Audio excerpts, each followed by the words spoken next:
Good morning and welcome back to the Bus Stop Banter. Happy Monday. We are on our last week of school here in Kalamazoo.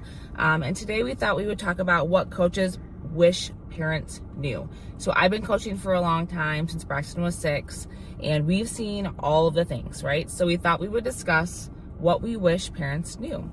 So the first thing is we want your child to succeed too. So I know that you guys invest time and energy in your children playing, and we do too. We give up time, money, energy to help coach your kids. And so we genuinely care about the game and we genuinely care about the sport. So I think sometimes people think that coaches are paid and they're compensated somehow, and they are not. We are giving up our time and energy. So Braxton, what do you think coaches want from players? Not fight, not argue, not yelling, and trash talking the umpire. So they want your commitment too, right? They want good attitudes, good behavior, because that's the thing we want, right? We give up time and energy to coach, and your coach expects you to show up, and not just the physical form, but mentally, emotionally, attitude-wise, all of the things. Especially in travel ball, right? Like travel coaches get paid to an extent, right? But how many extra practices does your coach do? So many. Yeah. You know, during travel ball, they have one practice a week. But he had a pop-up last Friday. He had a pop-up that he made available on Sunday. Braxton can't always go to them because of, Little League. But you go to as many as you can, right? And so we try to show up for him because we know that his time is really, really valuable. Number 2, what coaches wish parents knew: playing time isn't always equal. I know that a lot of times in Little League, kids are playing equal time. It's not the same way in travel ball and all-stars or tournaments, is it? Do you want to explain that, or do you want me to explain it? We can both in a way, I guess. So as a coach, especially in all-stars, travel, and tournaments, we make decisions based on matchups, effort, attitude, and what's best for the team. So I am one of the all-star coaches this year. We have recruited a team. There are kids that are going to be DHs, meaning they are there to hit. They might not get a lot of field time. Then there are people that we look to just play a certain position. There are people that might get more bench time. You've experienced that, right? It happens. Younger, yeah. It's not because we don't like your child. It's because we want your kid to have a great experience, and we're playing based on matchup.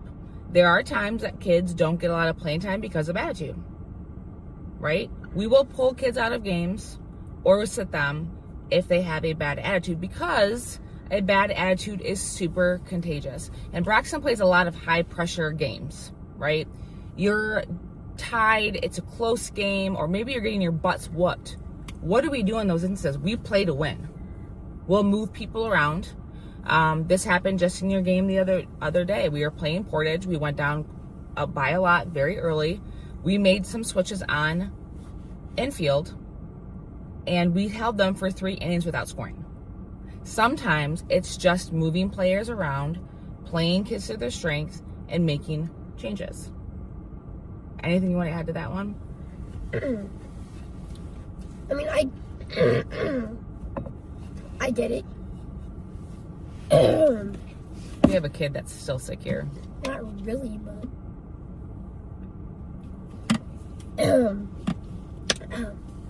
I get it that your kid, you probably pay for travel or Little League or whatever.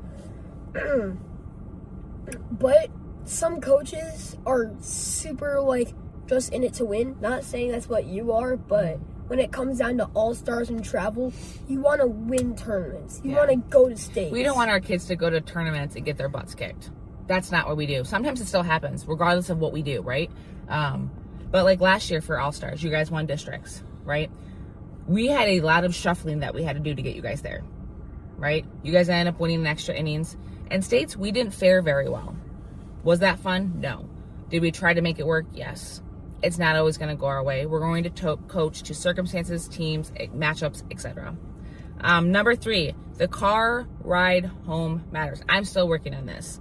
when Braxton's team gets their butt whooped, it is not always a fun car ride home, right? You're mad, I'm mad, we're all mad, but it matters more than you think. Focusing less on stats and mistakes is really, really important. Ask what your child learned, right? Share what you saw. Hey, you did this, great. Like that hit out to left field was great. Hey, that ball that you stopped, that caught fly that you caught, whatever, caught fly ball that you caught, whatever. Talk about a lot of the positives, because more than likely your kid already feels like crap. You hate losing. I hate losing. I'm competitive. And I've been known to get a little heated on the car ride home because I'm paying for travel sports. We do all the things. We give you lessons.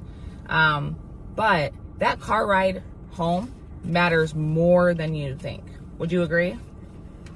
Yeah, because you don't want to have, let's per se, little Jimmy over here and his travel team gets absolutely creamed the first 3 games of a tournament and they get knocked out.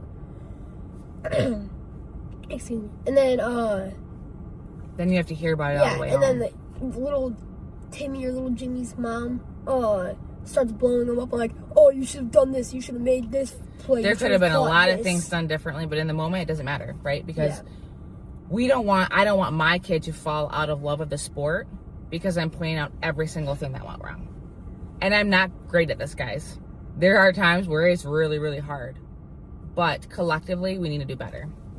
Number 4, let coaches coach. It is so frustrating when kids receive conflicting instructions from parents. I get it. A lot of us have coached. Your kid doesn't need to know, hey, you shouldn't have swung at that ball. They probably already know, right? And I know I've done this before too. I've gotten a lot better, but it gets really confusing, right? How many times have you seen a kid get confused because his mom is yelling at him for some reason, the coach is yelling at him for some reason, and then the team's yelling at him?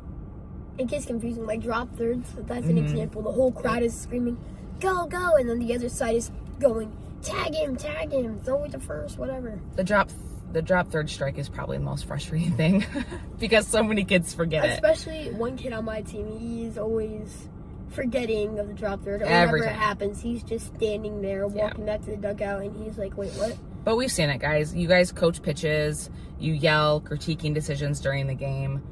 We know. Let us coach, okay? Number 5, kids are watching everything. So how parents react to umpires, coaches, teammates, and opposing teams teach kids how to deal with adversity, okay?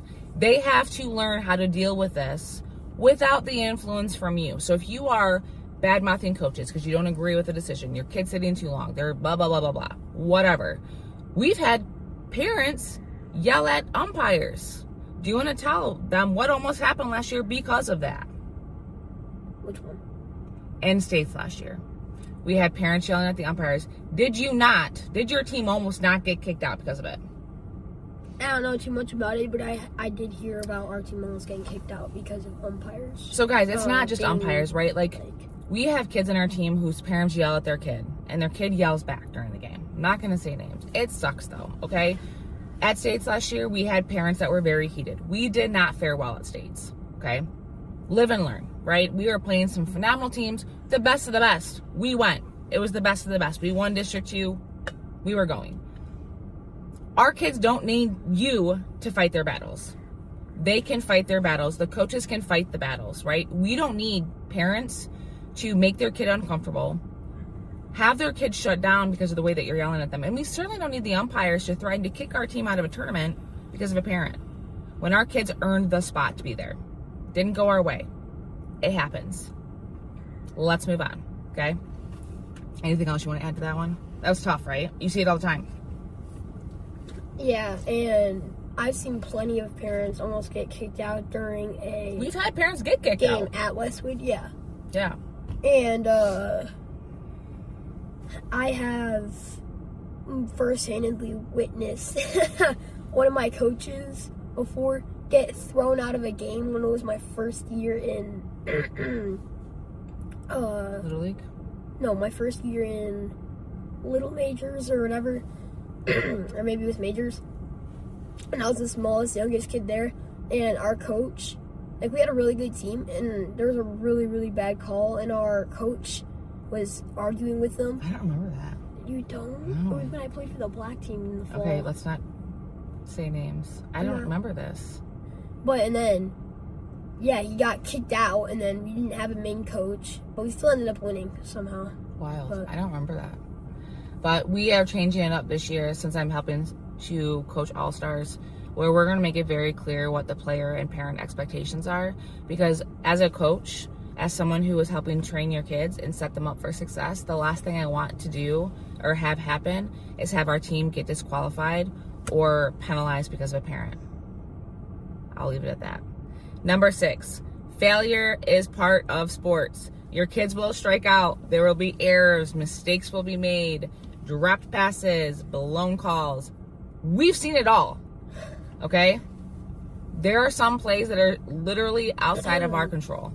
We cannot change it. We do not have instant replays.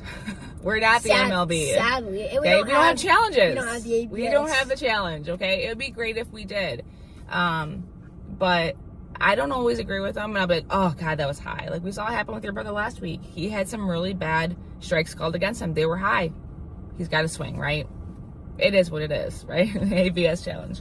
But failure is part of sports. How many times have you struck out? This year, not a lot. 5. Historically, 6. we have strikeouts. How many balls have you dropped? How many balls have flown by you? It happens. We will try to coach that out of them as much as possible. There are days when your kid doesn't have a good game. The team doesn't have a good game. It is what it is. Failure is part of the sport. What's that quote that you like about the basketball one? Oh, you miss 100% of the shots. You don't do. Correct. It's the same thing in baseball. All right, moving on. Effort beats talent long term. I 100% will take a child that is coachable over a child that has a bad attitude that's a talented kid. Not doing it. When we were doing all-star evaluations, we literally rated coachability. Because as a coach, the most frustrating thing that can happen is a kid makes the team because they're talented, right? We're coaching, we're recruiting a team that has talent. There are times when we have literally turned kids away from our team because of their attitude, because they weren't coachable, because bad attitudes are contagious. How many times has your team, historically, across all of your years of playing, one bad attitude can impact the whole dugout, correct? And it's hard to get out of that mindset. All the time, and I've tried to get kids out of that mindset, but then I've had kids in the dugout yell at me and say, it doesn't matter, we're losing, we're gonna lose. I just want to go on. We've had kids try to walk out in the middle of the game, start packing up their stuff. Guys, it's gonna make coaches not want to take your kid, okay? Because, again, things don't always go our way, and that's okay. The most important thing that we can do, and what our kids can do, is learn from those. Coachability over attitude and talent all day long. All right, number 8, positive parents create positive teams. We kind of alluded to this already. Encourage your child when they are playing. If a kid makes a great play, say, hey, great play. If a kid messes up, let's encourage them. Hey, like, you'll get it next time. Things happen. Again, guys, I'm working on this. I'm very hard on my kid. But it's because I know that he can do better. We all know that our kids can do better. Let's be careful how we share that information. Respect the umpire, support the coaches. We're there for a reason. I've been coaching 4 years. I played softball. I know that there's this misconception that women don't know baseball. Braxton, how much do I know about baseball? You know most of pretty much everything. Okay. I will not get everything right, you guys. But I know a lot about a lot of baseball. And it's always discouraging when someone hears, oh, we have a female coach, because they think women don't know baseball. We do. We know the calls. We know the plays. Please support us. We wouldn't be in the positions we're at if we didn't know what we were talking about. I was asked to help coach for a reason. I know the sport. I love the sport. I love seeing the kids play, and I love seeing them have a good time. Great team cultures often start with great parents. Okay? Perfect. Last note here. As we wrap up, this is a longer episode because it's important. We're entering All-Star season. We submitted our All-Star roster yesterday. Yes, there were. We did. You got the acceptance email. Both of my boys made All-Stars this year, which, as a parent, means that there are kids that did not. I will tell you firsthand, it sucks. It sucks to not be able to take every single kid, okay? Because every kid has worked their tails off all season for this moment. We had to turn kids away. It was not easy. Our roster was due Friday. It took us until last night to finalize it because we want every kid to have a great experience. And not being able to take kids sucks, you guys. So as a coach and a parent whose kid has been on All-Stars, has not been on All-Stars, please understand that it was very, very hard for us. Anyways, that's beside the point. Most kids just want you, mom and dad, to be proud, okay? They don't care that they lost necessarily. They do, for the most part. They don't, right? They don't like to lose. They want you to be happy. They want you to be proud. They want you to have a good time watching them, okay? I get it. If there's a blowout games, we've had our share. It's not fun to watch, you guys. It's not. Do you think they like it? No. They want you to be proud of them. They want you to say, hey, Braxton, even though you guys lost, you did XYZ right. Or I'm seeing improvements. I'm seeing this or that. Because how deflating is it when you guys lose and then you get reamed out for XYZ? It kind of sucks. Because you guys already know. You already know the mistakes that were made. You already know what you could have done better. So, guys, these are some of the things that coaches want you guys to know as parents, as spectators, etc. It's a sport, right? We're Tigers fans right now. They're awful. Right now, right? They're not doing the best. We get it. When our kids lose games, your travel team hasn't won a ton of games this year. Have we seen improvements? Absolutely. We've had so many close games, you guys. So our record does not tell the whole story. Your kid having one bad game, one bad play, does not tell the full story. Okay? Anything else you'd like to add for the good of the people? I think we've pretty much said it all. All right. Well, that's what we have today, you guys. Please be there for your kids. Please support your coaches. Please be respectful to the coaches and umpires. We love what we do. We love the sport. We're there to have fun and we're there to win, especially in All-Stars. Thank you for the support. We appreciate it. We will see you guys tomorrow on the Bus Stop Banter. It's going to be kind of a unique episode because it's my last day of chemo, which means we're going to have a special guest on the episode tomorrow. Your father. Oh. All right, everybody, have a great day. It's Monday. If you have finished school already, fantastic. But it's your last week, you've got this. Don't give up. We'll see you back tomorrow on the Bus Stop Banter.